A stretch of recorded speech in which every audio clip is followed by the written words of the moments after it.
çok kötü. Pamuklar ödülüsü değil.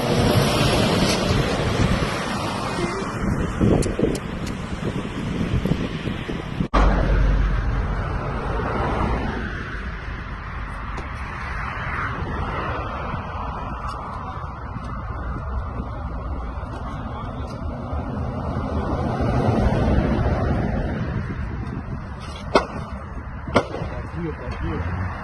Klimatikler daha patlayacak böyle. Bunun motoru da patlar. Bunun motoru arkada değil mi? Yapı patlayacak. Patlayacak şimdi.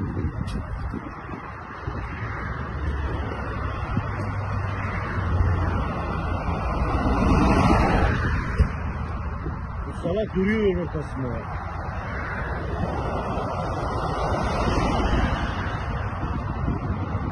Bak şimdi nasıl patlayacak?